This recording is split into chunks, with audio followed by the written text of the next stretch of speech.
Okay, good morning everyone. Good morning Prof. Nenden. I'm Wenda Kakerissa and today I'm going to share James Dean Brown's point of view about the elements of language curriculum, chapter 6, more specifically about teaching. And here is the outline of my presentation. I will be talking about 4 ways a language program through its curriculum can assist teachers in their job teaching. The first one is about orienting teachers to the new curriculum. The second is about supporting their teaching efforts. The third, monitoring instruction. And the last one is providing ways for teachers to revitalize themselves. Let's talk about them one by one. So the first one is about orienting and involving teachers in the curriculum. The first one is talking in this part. The first thing is talking about initial information. So the initial information here is very important part of the teaching element of curriculum development. And orientation here can be a 1 hour get-together meeting, a half-day series of workshops, retreat to some attractive sites, and the last one is it is suggested that curriculum planners must provide some mechanism for communicating information. And the next is about teacher's guide. It is suggested in the book that planners or administrators must prepare a handy guide or a kind of handbook for new teachers. And a teacher's guide is considered as the added benefit. And still about orienting and involving teachers in the curriculum, let's talk about a little bit about reference documents. So what I mean by reference documents here is teachers should have kinds of copies of any needs analysis documents. Teachers should have copies of the relevant course objectives. Teachers should have copies of all the materials, and it is suggested also that a language program must own professional library of books, journals, and other materials. Okay, so still about orienting and involving teachers in the curriculum. The book also talking about types of information teachers need. It can be context of the problem, learners, teachers, administrative process, and the last one is instruction. So let's talk about them one by one. So the first one is about context of the problem.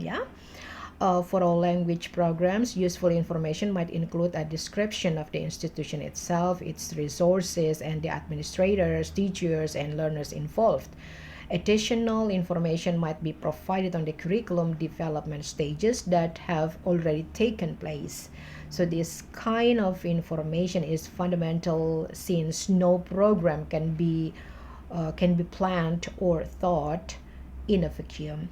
So curriculum developers might consider providing teachers with answers to questions about the program, such as in the 7 question you may see in the slide about context of the problem. For example, number 1, to what extent is the program consistent with the federal, state, and local government policies? Oh, let's see the last one, number 7.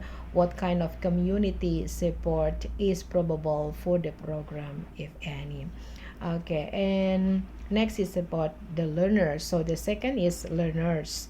A program designed for very young children, for example, will necessarily require a different approach from one designed for adults or other different background, of course.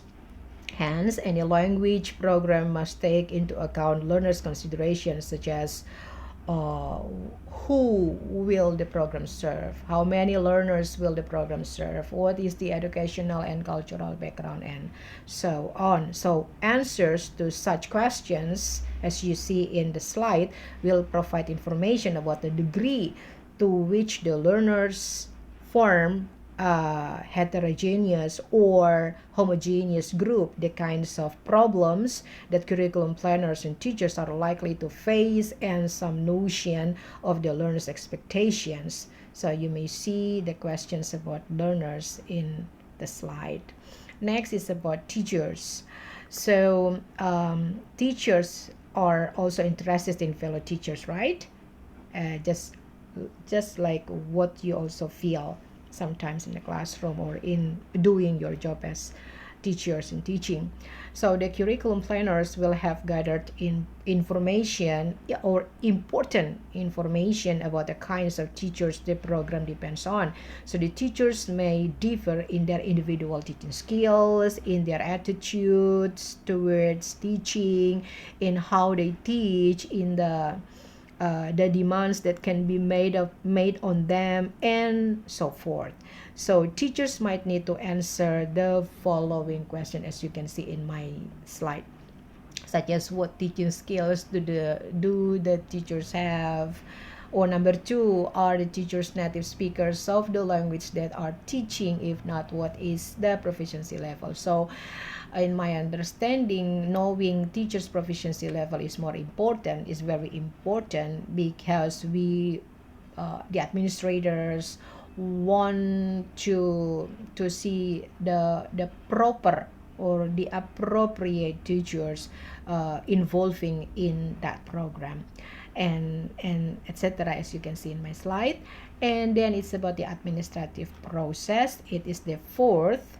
So teachers might also need information about the administrations of the program, of course, yeah.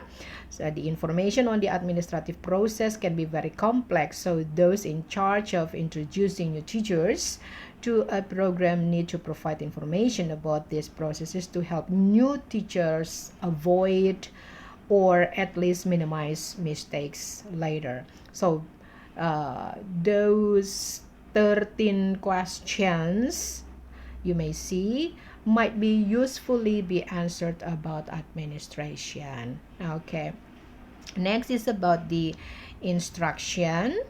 Okay, so this is the last one. So another category of information that may prove useful will describe the types of instructions that have been adopted in the program and how best to implement them, kinds of questions to be answered, something like what overall approach has been adopted, how can this overall approach be characterized, and so on. And actually there are still many more. And then the next is about supporting teachers. In this part of supporting teacher, the book is talking about the teachers and students' place in the curriculum, helping teachers to teach, providing a framework of support, and dealing with politics. Okay, so let's see one by one. The first one is the teachers and students' place in the curriculum. So uh, Brown said that there are some rules teachers could play in the classroom. Teachers can be needs analysts, teachers can be providers of students' inputs, teacher can be motivator, teacher can be organizer, controller of students' behavior, teacher can be demonstrator of accurate language production, teacher can be material developer, teacher can be monitor of students' learning, or perhaps teacher can be counselor or just like a friend. And next is about the place of learners in the curriculum. So learning approaches, attitudes toward learning, learning styles, strategies used in learning, learning activities, patterns of interaction, degree of learner control over their own learning, what constitutes effective teaching, the nature of effective learning. So this is about what is learners' place actually in the curriculum. And the next is about helping teachers to teach. Yes, helping teachers to teach. Well, on the basis of the background, training, and experience, teachers will determine what technique and exercises to see in setting up the learning experiences that they believe will best help bring about learning. And teachers should continually think about and discuss teaching issues so that the assumptions that guide their teaching will always be clear to them. Willing in the book suggested a number of exercises that enable teachers to explore these issues. For example, teachers may discuss questions, as you can see in the slide. For example, suppose a total stranger walked in and observed one of your classes. What aspects of your teaching style would give that person clues as to your basic personality, and so on. So only the teachers who is only the teacher who is in daily contact with the learners will have any hope of creating an atmosphere in the classroom and selecting techniques and exercises that will maximize the learning among these diverse learners. So next is about providing a framework of support. So this will be talking about administrative support and curricular support. So administrative support here means a curriculum in which the administrators view their job as supporting the teachers will be a curriculum in which the teachers are in a better position to do a good job of teaching. While curricular support, talking about needs assessment, goals and objectives, testing materials, teaching and program evaluation, can all be supported by sound curriculum development processes that are designed to make the individual teacher's job easier. So next is about curriculum implementation. It's dealing with the politics. So Brown in this book suggested some general guidelines so that the curriculum developers can increase their chances of avoiding resistance and calamitous problems in implementing a program. So you may see from the first one to the last one, number 8, and the systematic approach to curriculum can facilitate political processes but will never replace them. Only through cooperation and compromise curriculum can be implemented. And if this is properly done, the politics of ongoing program management discussed next will be considerably easier. So still about politics but focusing on program management. Brown said also that curriculum development processes are never finished. They are perpetually ongoing and evolving. Pennington also has pointed the following as program characteristics that administrators should foster. The first one is to provide good quality instruction, and the second is to have everything run smoothly. The next is about monitoring teachers. It's very important for me. In monitoring teachers, the first one is talking about what is good teaching, what is observation, and what kind of students evaluation. Let's talk about them one by one. So Brown actually owned 3 categories to describe good teaching. They are consistent instruction, relevant instruction, and efficient instructions that for him are very similar to characteristics of good test, namely reliability, validity, and usability.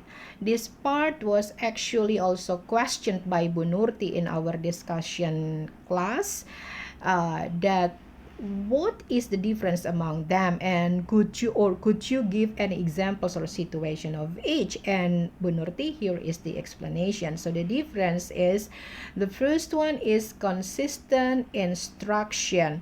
So the result of the learning process in a program should be consistent over time and between sections of the same course. For example, imagine that a program wherein the instruction was very effective, but only some of the time or a pair of sections of the same course that are supposedly alike, but that have teachers who deliver completely different results. And the second is relevant instruction.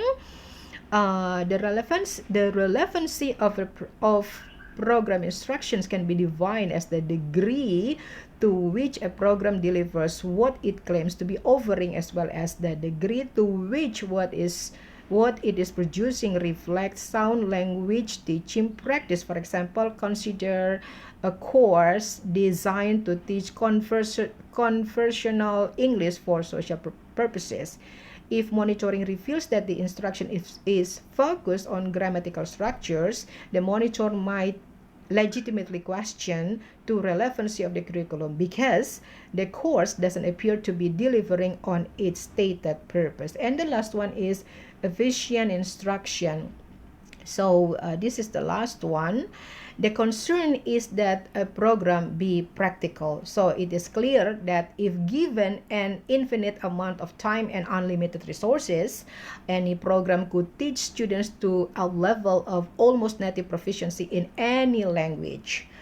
Okay, so that is the answer for Ibu Nurti's question about the difference between consistent instruction, relevant instructions, and efficient instruction. Next is about the observation. So the observation here can be four form. The first one is administrator observations, peer observation, self-observation, and the last one is feedback. So the administrator observations means administrators must recognize that the teacher is probably nervous because of the professional importance of the observations. And the peer observation means helping to monitor teachers contributes to the professional development of both the observer and the teacher, while self-observation means conducting observations via video camera rather than in the presence of an administrator or a peer. And the last one is feedback. It is a single most important influence on the quality of any observation experience. And next is about students' evaluation. Students' evaluation can be seen through course evaluation form, interviews, students' representative meetings. But there are some problems occur if there are some problems occurs when it is done not in the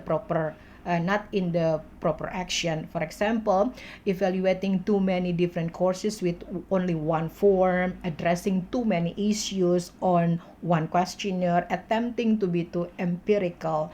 It's very sometimes it's difficult to evaluate students by this kind of form. The second is about the interviews. It means that teaching can also be monitored through formal or informal interview. I believe that you also do this in your classroom or in your teaching. And the last one is students' representative meetings. This means that administrators can get a general sense of student satisfactions with the instructions going on in the institution. And next is about revitalizing teachers. It is also very important to me to discuss right now or to present it right now because this deals with the questions from someone in the class, Pak Hanif maybe. And revitalizing teachers, talking about teachers burnout and growing as a teacher. So in teacher burnout, it's talking about the exhaustions and that results from excessive drain on the person's energy and resources because of overwhelming problems.